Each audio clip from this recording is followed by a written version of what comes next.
داغم ناي كوينات وطري رايا قنصي حيلتات تقراين حرا مريتن رس ألمتي ناب رايا دمت تخسي داغم ناب علاماتا كاتسيلولو زحديش كونتات زبزرزر كن ملكتنا لكاتيت عصر تحده بعال هزباويان حرن تقراي ماخل بوليتيكاوي مفحفحن حتو حق حونتن مخانو دما كال زرزر تنتانه حوحت مبل حمس حدن عمت بعل مسرتو نمصنبال اب كبيد مدلاو كمزلو زغلص زيناون كاب تግራይ بزرزر حزق نسمعنا كاب ጫፍ ኩናት ናብ ሰደቃ ዘተ መልእኽቲ አምባሳደር አሜሪካ ንትግራይ እዚ ዝነበረ ወጥሪ ሰማይ ዓሪጉ ነይሩ ዝብልን ማሕበረሰብ ዓለም ኣብ ጸቕጥን ናይ ሰላም ጻውዒት ስቕታ መንግስትን ዝተመልከተውን بزرزر كنسمعنا جالمرو أمانغو درون برخان زل على سجعت مريحنة أونك سراويت أقواني فلو سجعت جالمرون درون نستمل كتكاب كل الأورميا قال زيانا نايو ناب كل المحراق نزل كلنا سمين شوا عبد سلمات من رقبتات سلكن انترنت نوون توقاري سولو كل المحرا زوبا سمين شوا من رقبتات كلهم تعاتيوم اللو نمنتهي ملس حزنا لنا قلطفكم وصو ወይ ድማ ንማእሰርት ተዳለው ዝብሉውን ካልእ ዜና ንድርድር ዝግበር ዘሎ ምድለዋት ቅድሚ ምድርድር ምክያዱ قلطفكم وصو ዝብል ትእዛዝውን ተሰሚዕ ኣሎ ዝኸበረ ሰላምታና በብዘለኹም ወብጻሕኹም ጥሪ 29/2018 ዓመተ ምህረት እዋናዊ ዝርዝር ሓበሬታታት ናትና ፎረም ነው ጀሚሮም ኣለው ኣብ ዝርዝራቶም ክንሓልፍ ኢና ሰናይ ምክትታል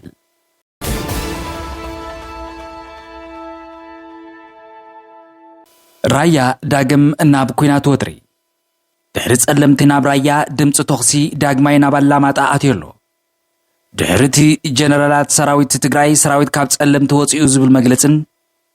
رايا اللامات آداغم كبير كوينات كامستولع تساميع اللو ادهي أبستفلا لي خابتات رايا تباري عزلو قونسي أمونغو حالتات تقراين حرامريتن إيو خوين زلو أبتخابزن كساقصو عدقاوان حرامريت حالتات تقراين حموش تتخطاتل تمعالتتات ኣብ ዘለቀ ውግእ ተጻሚዶም ከም ዘለው ተገሊጹ ኣሎ ነበር ከንቲባ አላማጣ ሕጅ ድማ ሓላፉ ፖለቲካዊ ክንፍ ሓራመሬት ዝኾኑ ዝገለጽዎ እትውግእ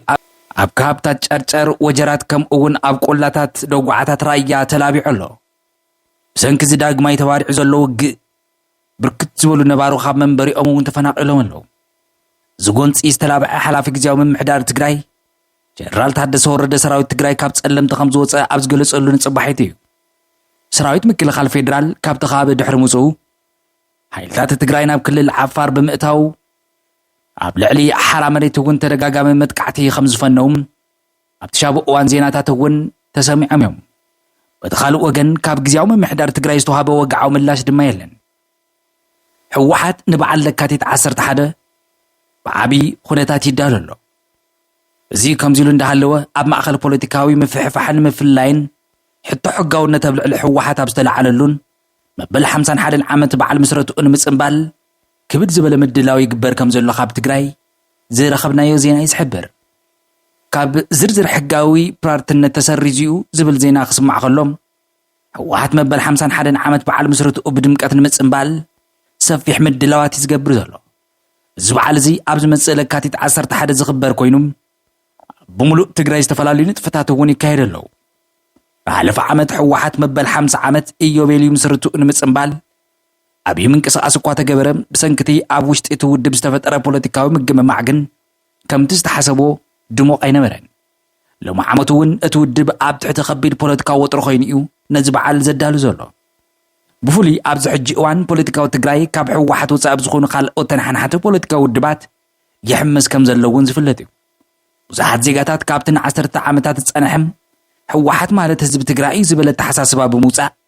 قالوا تمارات ستاتي دلي كجمر ون ترائيلو يقولن بر حوحات حجو ون نزب على زيت تقيمهم بيرتنين تقرأي نمبراخ حزبا ودقفون معقاب بركت زبالو جنزب ون وساعتات بمقبار مدلواتو يقبر كم زلوم تسميع له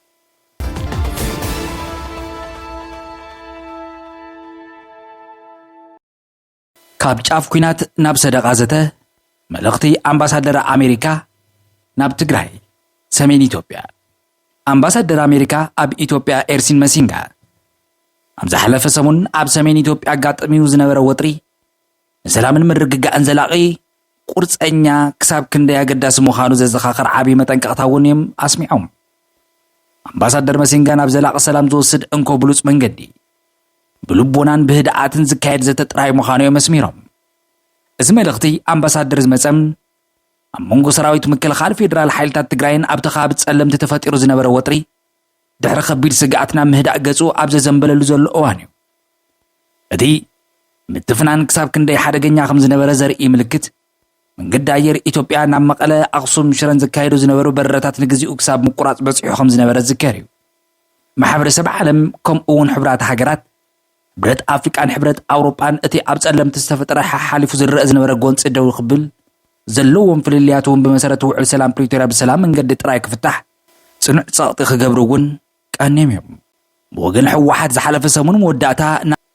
ናብቲ ኣቦ እምበር ሕብረት ኣፍሪቃ ዓሊ የሱፍ ኣብ ጸሓፎ ደብዳቤ ኣብ መንጎ ትግራይን ፌደራል መንግስትን ዘለዎ ፍልልያት ብዝርርብ ንምፍታሕ ድልው ምዃኑ ወግዓዊ መርገጽ ኣፍሊጡ ነይሩ።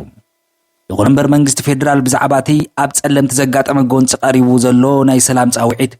ክሳብ ሕጂ ዝሃቦ ወግዓዊ መግለፂ ይኹን መልሲ የለን። እዚ መግለፂ ኣምባሳደር መሲንጋ ሓሙስ ጥሪ 28 ትማሊ 2018 ብማሕበራዊ ገጻት ኤምባሲ ኣሜሪካ እውን ዝተዘርግሐ እዩ።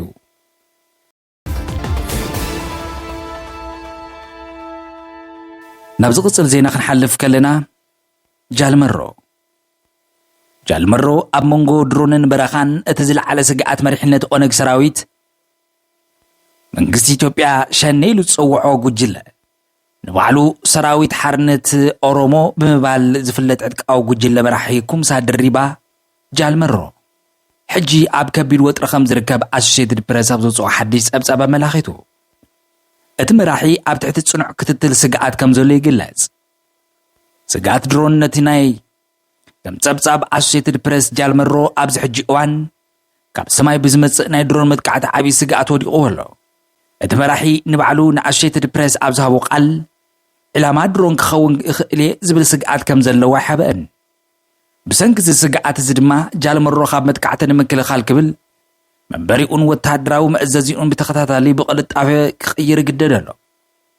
እዚ ናይ በረኻ ህይወት ምስቲ ዘመናዊ ቴክኖሎጂ ድሮን ዝግበር ዘሎ ናይ ህይወት ሞትን ቃልሲ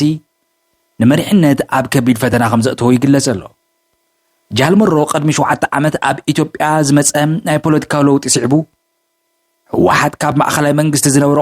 ቁልፊ ስልጣን ምስኣንም ካብ ኤርትራ ናብ ኢትዮጵያ ዝተመለሰ ሰብ እዩ። ንሱ ዝመርሖ ሰራዊት ናጽነት ኦሮሞ ንነዊሕ ዓመታት ኣብ ኤርትራ ተዓቂቡ ብረታዊ ቃልሲ ዘካይድ ዝነበረ ኮይኑ ድሕሪ ለውጢ ናብ ሰላማዊ ፖለቲካ ካብ ዝምለስ ኦነግ ዝተፈለየ ጉጅለ እዩ። ጃልመሮ ሰራዊቱ ምስ ፌደራል መንግስቲ ኢትዮጵያ ንኽልተ ግዜ ናይ ሰላም ዘተ እኳ እንተካየደ እቲ ዘተ ግን ፍረ ተበቲኑ እዩ። ኣብ ሓደ ካብቲ ድርድር ጃልመሮ ባዕሉ ብኣካል ተረኺቡ ክዛተ ከም ዝተገበረ እውን ዝዝከር ኮይኑ ሕጂ ግን እቲ ተስፋ ሰላም ርሒቑ ኣሎ። እዚ መራሒ ብዘይካ ምስ ውሕዳት መራኸቢ ብዙሃን ዝገብሮ ቃለ ምሕትት ብዙሕ ግዜ ኣብ ቅድሚ ህዝቢ ይርአን። ጃልመሮ ዝመርሖ ዕጥቃዊ ሓይሊ ብፍሉይ ኣብ ምዕራብ ኦሮምያ ዝንቀሳቐስ ኮይኑ ንሲቪላት ብፍሉይ ንተዛረብቲ ቋንቋ ኣምሓርኛ ብጅምና ብምቕታል ተደጋጋሚ ይኽሰስ ኣሎ። ይኹን እምበር ጃልመሮ ነዚ ክስ እዚ ብጽኑዕ ይንጽጎን ሓሶት ድማ ይብል። ሰራዊትና ብጽኑዕ ስነ ምግባር ዝምራሕ እዩ ብምባል እቲ ግፍዒ ብመንግስታዊ ሓይልታት ወይ እውን ብካልኦት ኣካላት ዝፍጸም ምዃኑ ይካታዕ። ሕጂ እቲ ሕቶ ጃልመሮ ካብዚ ናይ ድሮን ስግኣት ፖለቲካዊ ወጥሪ ብኸመይ ክወፅእ ይኽእል ዝብል ኮይኑ ኩነታት ክልል ኦሮምያ ድማ ኣብ ከቢድ ዘይርጉእ ኩነታት እውን ኣትዩ ኣሎ።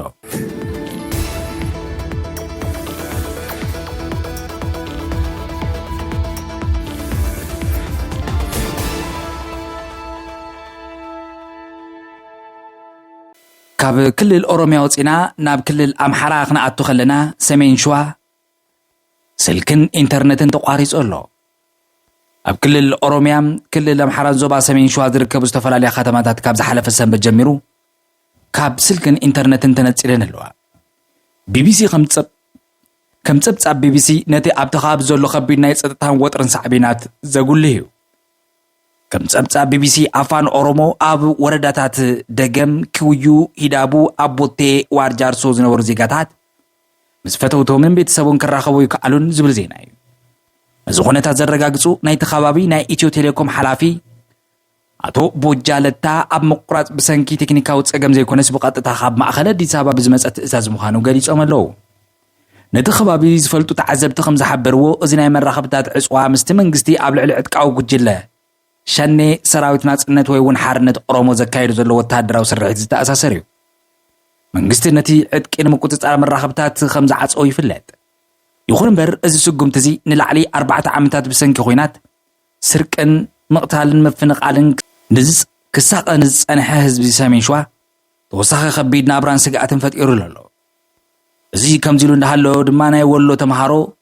ብዝተሰበረ መንፈስ ሳዕቤን እቲ ኩናት እውን ኮይኖም ኣለዉ ኣብ ክልተ ተምሃሮ ሓደ ኣብ ትሕቲ ጽኑዕ ጭንቅን እቲ ዘስካሕክሕ ኣብ ክልል ኣምሓራ ዞባ ሰሜን ወሎ እቲ ዘየቋረጽ ጎንፂ ኣብ ልዕሊ ተምሃሮ ዘስዕቦ ናይ ኣእምሮ ማህሰይቲ ዘርኢ ሓድሽ ኩነታት መጽናዕቲ ወፂኡ ኣሎ እቲ መጽናዕቲ ከም ዝሕብሮ ድማ ፍርቂ ካብቶም ተምሃሮ ናይ ከቢድ ጭንቂ ተጠቃዕቲ ኮይኖም ኣለዉ ኣብ መጽሔት ኢንተርናሽናል ጆርናል ኦፍ ሶሻል ሳይካትሪ ዝተሓተመ እዚ መጽናዕቲ 3400 ተምሃሮ መሰረት ዝገበረ እዩ እቲ ውፅኢት ዝሰንብድ እዩ 48.1 ሚእታዊ ተምሃሮ ምልክታት መንፈሳዊ ጭንቀት ኣለዎም ብፍሉይ ድማ ደቂ ኣንስትዮ ተምሃሮ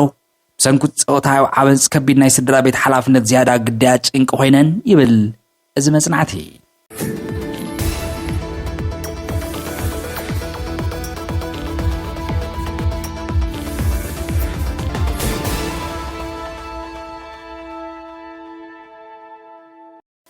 ኣብ መወዳእታ ቀልጢፍኩም ውፁ ወይ እውን ማእሰርቲ ተዳለው ናይ መወዳእታ መጠንቀቕታ መንግስቲ ኣሜሪካ ንዜጋታቱ ኣብ ኢራን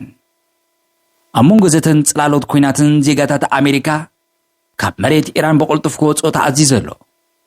ኣብ መንጎ ኣሜሪካን ኢራን ጸንሐ ናይ 10 ዓመታት ምስሓብ ሎሚ ናብ ሓድሽ ተኣፋፊ ምዕራፍ እዩ ተሰጋጊሩ ዘሎ ኣብ ከተማ ምስቃጥ ዑማን ላዕለዎት ሰበስልጣን ክልቲአን ሃገራት ኣብ ናይ ሰላም ዘተ ተጸሚዶም ኣለዉ ቤት ጽሕፈት ጉዳያት ወፃኢ ኣሜሪካ ግን ዜጋታቱ ቀልጢፍኩም ውፁ ዝብል ዘሰንብድ መጠንቀቕታ የመሓላልፉ እቲ ዝተዋሃበ ትእዛዝ ሕጂ ውፁ ዝብል እዩ እቲ ኣብ ኢራን ዝርከብ ቨርቹዋል ኤምባሲ ኣሜሪካ ዜጋታቱ ካልኣይ ዜግነት ዘለዎም ሓዊሱ ብዘይ ዝኾነ ይኹን ወግዓዊ ሓገዝ መንግስቲ ኣሜሪካ ብቕልጣፈ ካብቲ ሃገር ክወፁ ኣዚዙ ኣሎ እቲ መጠንቀቕታ ብንጹር ከምዚ ይብል ሕጂ ካብ ኢራን ውፁ እንተዘይኮይኑ ግን ብሰበስልጣን ኢራን ንማእሰርትን ንምዕጋትን መጮይትን ክትቃልዑ ትኽእሉ ኢኹም ዝብል እዩ ናይ ኣየር በረራታት እንተተቋሪጾም ዜጋታት ኣሜሪካ ብመንገዲ ኣርሜንያ ወይ እውን ቱርኪ ኣቢሎም መሬት ኢራን ጠንጢኖም ክወፁ ተመኺሮም ኣለዉ ብኣንጻሩ ብመንገዲ ድንበር ኣዘርባይጃን ምውፃእ ግን ኣዝዩ ሓደገኛ ምዃኑ እቲ መጠንቀቕታ የጉልህ እዚ ህፁፅ መጠንቀቕታ ዝወፀ ዶናልድ ትራምፕ ትማሊ ኣብ ልዕሊ ኢራን ታሪክ ቃላት ካብ ዝስንዝሩ ድሕሪ ሓፂር ሰዓታት እዩ ኢራን ብወገና ንፍትሓዊ ዘተደለውቲ እየ ትብል እምበር ኩነታት እንተተበላሹ ግን ንኹናት ድውን ድልውቲ ምዃና ብምግላጽ ሓይላ ተርኢ ዘላ